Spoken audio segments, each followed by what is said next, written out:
선한 사람 TV를 애청하고 계시는 국내외에 계시는 성도 여러분, 한 해를 보내고 1월 중순이 또 돌아옵니다. 세월이 얼마나 빠른지 말로 다 형언할 수가 없습니다.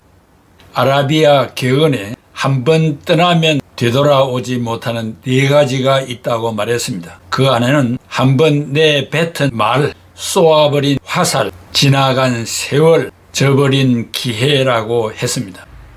여러분들은 아라비아 격언에서 말한 그대로 아무렇게나 말을 내뱉지 말고 목적 없이 화살을 쏘지 말고 시간을 황금같이 귀하게 여기며 또 주어진 그 기회가 하나님이 주신 것인지를 잘 기도함으로 판단하여 그 기회를 선용하여 하나님 앞에 영광, 이타주의적인 삶을 살아가는 여러분들이 되시기를 바랍니다. 구원의 확신을 점검하는 3번째 시간이 되겠습니다. 그 첫째, 칭의의 근거는 무엇인가? 칭의에 대한 근거를 어디에 둘 것인가? 다시 말하면 우리가 무엇에 근거하여 어렵다함을 받을 것인가? 성경이 말하기를 칭의는 인간의 선행이나 공로에 있지 않으며 오직 예수 그리스도의 의에 근거한다고 교훈합니다. 그 첫째, 칭의의 근거는 인간의 선행이나 공로에 있지 않습니다. 부정적인 측면에서 몇 가지 생각하겠습니다. 인간이 범죄에 타락하여 전적으로 부패하였고 전적으로 무능해졌기 때문에 영적 선을 위해서 어떠한 노력이나 공로가 절대로 도움이 될 수 없습니다. 칭의는 하나님에 대해 실랑이를 벌일 상대가 될 수 없고 되어서도 안 됩니다. 시편 143편 2절에 주의 종에게 심판을 행하지 마소서, 주의 눈앞에는 의로운 인생이 하나도 없나이다. 여기 의로운이란 말은 히브리어 말로 차다크, righteous는 justice, 즉 사회 정의와 같은 의를 말하는 것은 아니고 윤리, 도덕을 초월한 영적으로 죄가 없는 의를 말합니다. 로마서 3장 10절에 의인은 없나니 하나도 없으며 여기 의인도 헬라말로 디카이오스, righteous, 죄가 없는 의를 말합니다. 바울 사도가 회개한 후에 고백한 성경을 보면은 고린도전서 4장 4절에 내가 자책할 아무것도 깨닫지 못하나 이로 말미암아 의롭다함을 얻지 못하노라. 다만 나를 심판하실 이는 주시니라. 스스로 판단하여 회개할 것이 없다고 하여 의인이 되는 것은 아닙니다. 죄의 문제는 하나님이 심판하여 의인이라고 판결해야만 의인이 되는 것입니다. 그러므로 행위 언약은 칭의의 근거가 될 수 없습니다. 행위 언약은 하나님과 인류의 시조 아담과 맺은 언약인데 그것은 행위 언약에 규정된 모든 조건을 완전히 이행함으로써 가능합니다. 하나님은 아담을 인류의 대표로 세우시고 아담과 행위 계약을 맺었습니다. 그러므로 아담이 행위 언약을 지켰으면 온 인류가 다 언약을 지킨 것으로 간주하였을 것입니다. 그러나 인류의 시조 아담은 이 행위 언약을 이행함에 이미 실패했습니다. 창세기 3장부터 인간의 타락장으로 잘 묘사하고 있습니다. 그러므로 행위 언약이 칭의의 근거가 될 수 없습니다. 두 번째는 중생자의 내적인 의도 근거가 될 수 없습니다. 중생자가 되어 구원을 받았지만 내 속에 있는 의가 칭의의 근거가 될 수 없는 이유는 중생자도 원죄의 성질을 가지고 있기 때문입니다. 죄의 성질이 있는 본성에서 나오는 의라도 역시 온전한 의의 근거가 될 수 없습니다.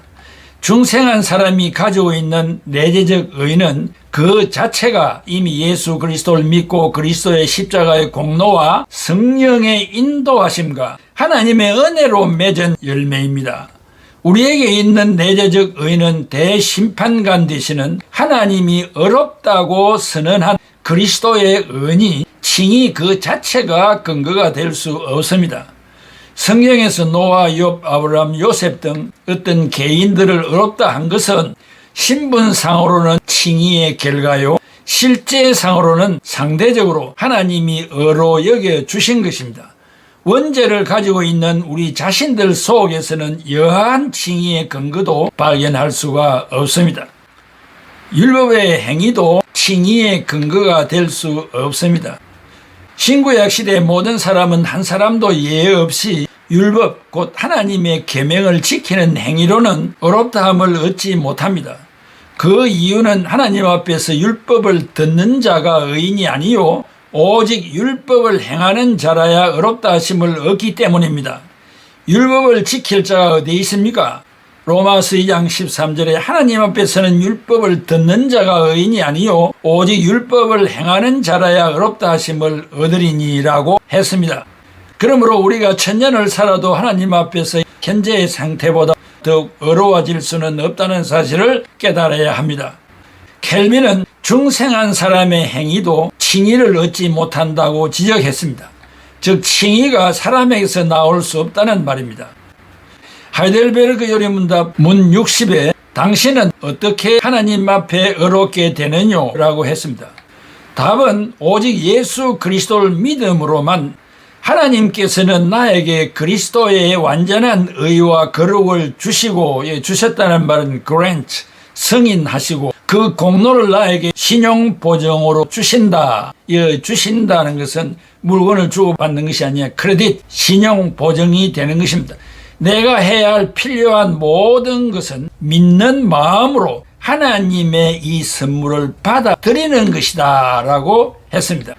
문 62에는 그러나 왜 우리의 선행이 하나님 앞에서 의의 전부 혹은 의의 일부분이라도 될 수 없는가? 답. 하나님의 심판 앞에 설 수 있는 의는 철저하게 완전한 것으로서 하나님의 율법에 전적으로 합치되어야 하는데 인생으로서 최선의 삶을 사는 행위라고 할지라도 불완전하고 죄로 오염되어 있기 때문이라고 했습니다. 하이델베르그 요리문답서는 이 신앙 문답서는 루트파, 켈빈파, 주잉글리파의 공동 신조를 위하여 작성된 신앙 문답서입니다. 이 신앙 문답서는 밀랑톤의 두 젊은 제자 곧 하이델베르크 대학 교수인 자카리아스 우르시누스와 왕실 목사인 카스파르 올레비아누스가 초안을 작성하고 1563년 1월에 출판하여 11월에 교회의 규정안으로 편입시켰습니다. 유명한 A.A. 하지는 몇 가지 논정을 들어 인간의 선행과 공로가 칭의의 근거가 될 수 없다고 했습니다. 그 하나는 율법은 완전한 순종을 요구합니다. 그러므로 완전하지 못한 모든 행위는 정죄로 인도되며 또한 어떤 때의 순종의 행위도 다른 때의 불순종을 속죄할 수 없다고 했습니다.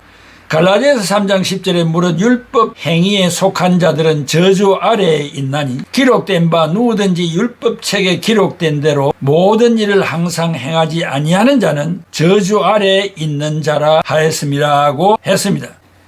도대체 만일 우리가 행위로 어렵다함을 받을 수 있다면 그리스도는 헛되이 죽은 것이 됩니다. 셋째, 만일 칭의가 행위로 된다면 은혜가 필요 없는 것이 됩니다. 넷째, 만일 칭의가 행위로 된다면 그것은 자만할 수 있는 이유를 제공할 것입니다. 자기를 자랑할 것이라 그 말입니다. 다섯째, 사도 바울은 로마서 3장 9절에서 10절 모든 사람은 죄인들이요 라고 했는데 결과적으로 사람이 행위로는 의롭다함을 받을 수 없다는 사실을 증명하기 위하여 구약의 두 곳을 인용하고 있습니다. 시편 14편 3절에 다 치우쳐 함께 더러운 자가 되고 선을 행하는 자가 없으니 하나도 없도다. 하박국 2장 4절에 의인은 믿음으로 말미암아 살리라 라고 했습니다. 바울은 로마서 3장 20절에 그러므로 율법의 행위로는 그의 앞에 의롭다 하심을 받을 육체가 없나니 율법으로는 죄를 깨달음이니라. 본절의 말씀은 율법의 행위로는 의롭다함을 얻을 육체가 없는 그 이유, 율법을 주신 목적을 밝혔습니다. 율법의 행위로는 의롭다함을 얻을 육체가 없는 이유는 육체의 행위로는 율법을 온전히 지키기 불가능하기 때문입니다. 일반적으로 율법이란 사람들이 지켜야 할 도덕률을 가리킵니다. 그리고 성경에서 말하는 율법이란 특히 모세 오경을 말합니다. 그런데 사도 바울은 율법이라고 언급할 때 두 가지 용어를 사용했습니다. 하나는 율법 앞에 관사를 붙여서 그 율법, 들로 이것은 모세 오경이라고 사용한 경우이고 다른 하나는 율법 앞에 관사가 없이 단순히 율법로 일반적인 법이라고만 사용한 경우입니다.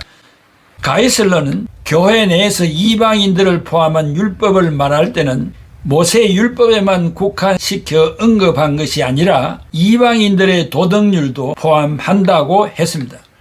렌스키는 그의 로마서 주서에서 말하기를 율법 앞에 관사를 붙여서 사용한 경우 그 율법은 어느 특정한 율법, 곧 모세 오경을 가리킨다고 했습니다. 실제로 성경의 어떤 구절들에는 앞에 관사들, 헬라말로 타, 투, 톤 이런 관사들을 붙여서 사용을 했습니다. 로마서 2장 14절, 15절, 23절, 26절, 27절. 다른 어떤 구절들에는 율법 앞에 관사 없이 단순히 율법이라고만 사용했습니다. 그런데 율법 앞에 관사 없이 단순히 율법이라고만 한 경우는 이방인들의 윤리, 도덕 등도 포함합니다. 로마서 2장 12절, 13절, 17절, 23절, 25절 일반적인 율법을 지키는 행위로는 구원받을 수 없습니다.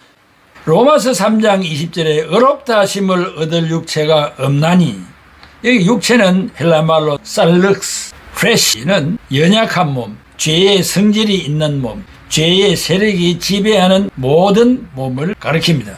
요한일서 2장 16절에 이는 세상에 있는 모든 것이 육신의 정욕과 안목의 정욕과 이생의 자랑이니 다 아버지께로부터 온 것이 아니요 세상으로부터 온 것이라.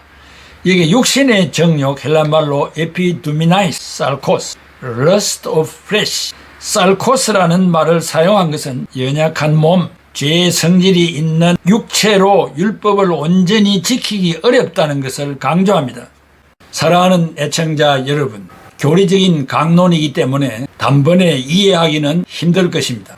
그러나 우리의 신앙이 뜨겁지도 않고 차지도 아니하고 미지근한 상태는 오늘 이 강론하는 이 말씀에 근거하여 확고부동한 신앙을 가지지 못했기 때문에 그런 결과가 나온 것입니다. 그래서 2번, 3번 반드시 들어야 하고 10년, 20년, 30년 믿어도 변함이 없는 그런 자세를 가진 자들에게 이 영상을 다 보내주어서 몇 차례 들을 수 있도록 여러분이 전도, 선교하면 좋겠습니다.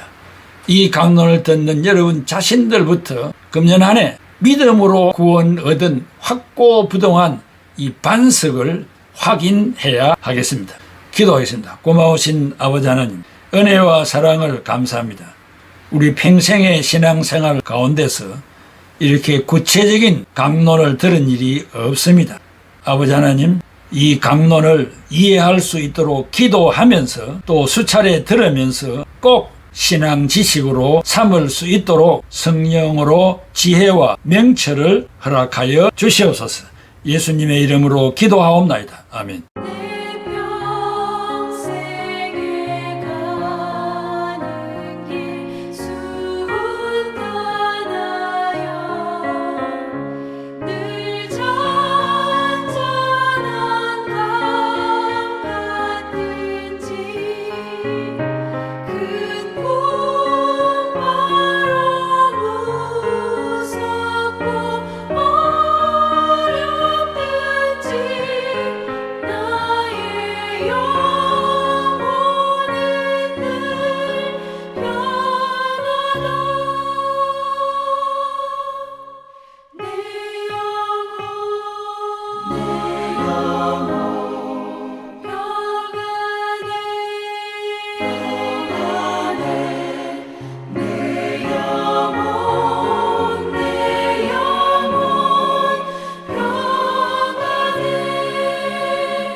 저